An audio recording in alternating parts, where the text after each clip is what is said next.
তৃতীয় শ্রেণীর সুপ্রিয় শিক্ষার্থী, আসসালামু আলাইকুম ওয়া রাহমাতুল্লাহ। তোমাদের নতুন গণিত বইয়ের অধ্যায় 10 এর 109 পৃষ্ঠার তৃতীয় পর্বের আলোচনায় সাদর আমন্ত্রণ। আসো আমরা তৃতীয় পর্বে যে প্রশ্নগুলো রয়েছে সেগুলো সমাধান করি।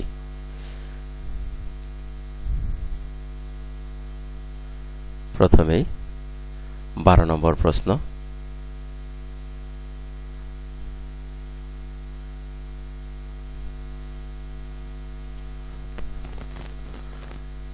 প্রশ্নে যা রয়েছে তা হলো, রিয়া 100 টাকা নিয়ে দোকানে গেল। সে 69 টাকা 75 পয়সা দিয়ে একটি বই কিনল। তার কাছে কত টাকা রইল? তাহলে আমরা এক ধাপে এটি বিয়োগ করব। প্রথমে 100 টাকা এখানে 00 পয়সা বসিয়ে নেই, তারপরে বিয়োগ দেব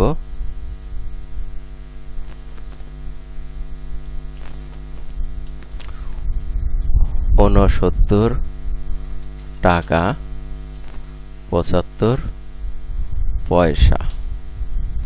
আমরা উপরে নিচে ঠিক করে বসিয়ে নেই।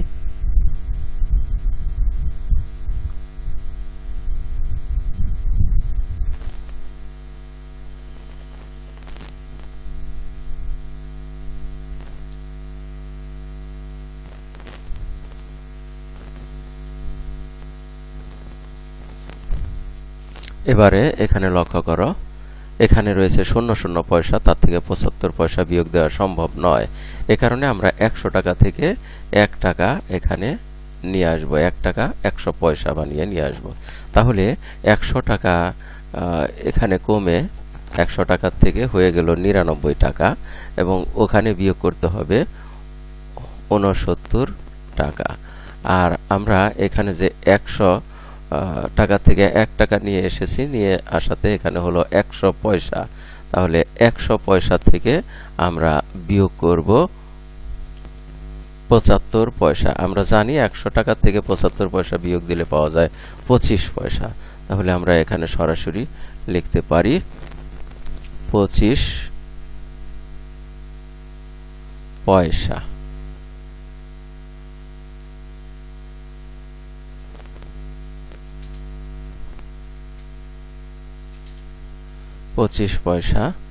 পয়সার স্থানে লিখলাম।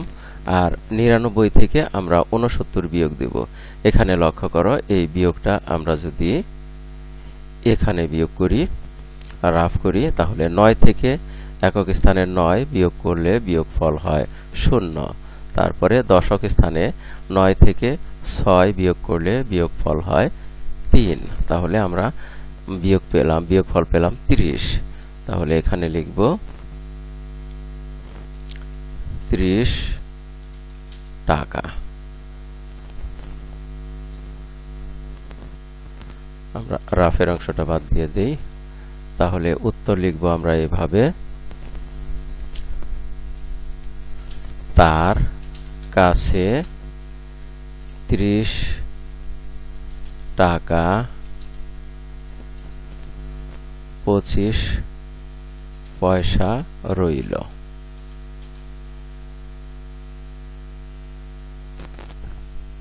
তাহলে আমরা 12 নম্বর প্রশ্নের সমাধান করলাম। এবারে যাব 13 নম্বর প্রশ্নের সমাধানে।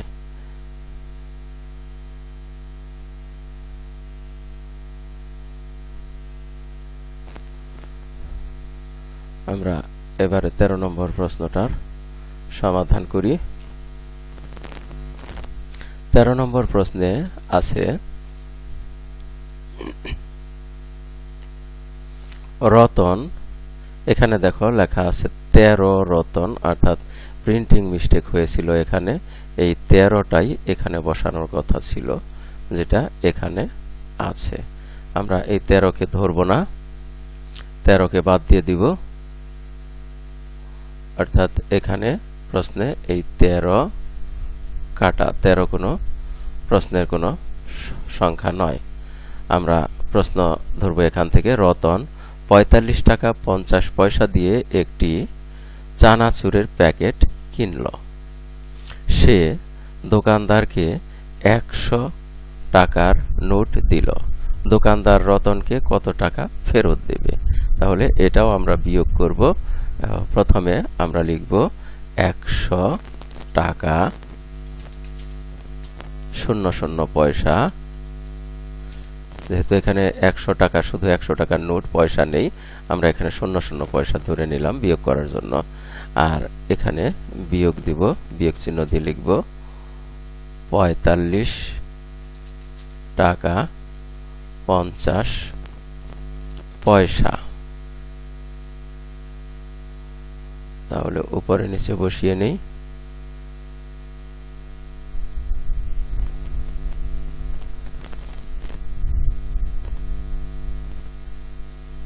এবারে বিয়োগ করি। দেখো এখানে লক্ষ্য করো যে 00 পয়সা থেকে 50 পয়সা বিয়োগ যায় না। এ কারণে আমরা 100 টাকা থেকে একটি 1 টাকা এই পয়সার মধ্যে নিয়ে নেব। তাহলে এখানে পয়সা হবে 100 পয়সা। আর এখান থেকে 100 টাকা থেকে 1 টাকা নেওয়ার কারণে এখানে রইল 99 টাকা। তার থেকে আমাদের বিয়োগ দিতে হবে 45 টাকা। আমরা এটা পরে করব, কিন্তু তার আগে যে 100 টাকা আমরা এখানে 100 টাকা থেকে 1 টাকা এখানে এনেছি পয়সার মধ্যে। তাহলে 1 টাকা পয়সার মধ্যে আনলে আমরা জানি যে 1 টাকায় 100 পয়সা। তাহলে 100 পয়সা আসলো, তার থেকে বিয়োগ দেব আমরা 50 পয়সা। আমরা জানি 50 পয়সা থেকে 100 টাকা থেকে 50 পয়সা বিয়োগ দিলে 50 পয়সা পাওয়া যায়। তাহলে আমরা এখানে বিয়োগফল লিখব 50 পয়সা।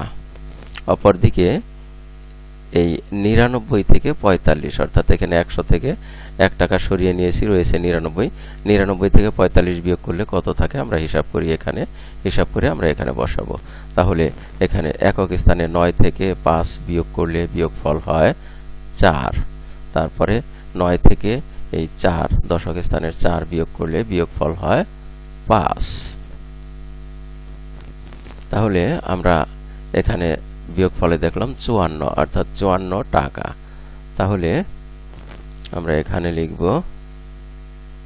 54 টাকা। আমরা উত্তর লিখব এভাবে,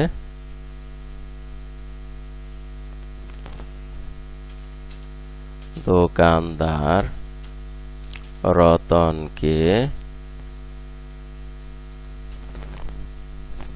54 টাকা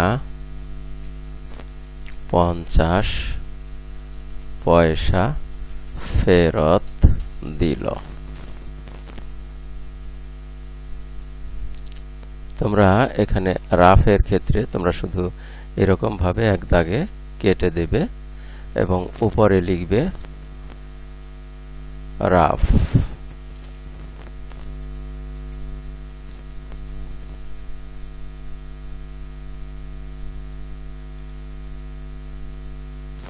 এভাবে তোমরা রাফের অংশটি এইভাবে আলাদা করে লিখতে পারো, অথবা এভাবে রাফ লিখলা তখন এই অংশ না কাটলেও চলবে। অর্থাৎ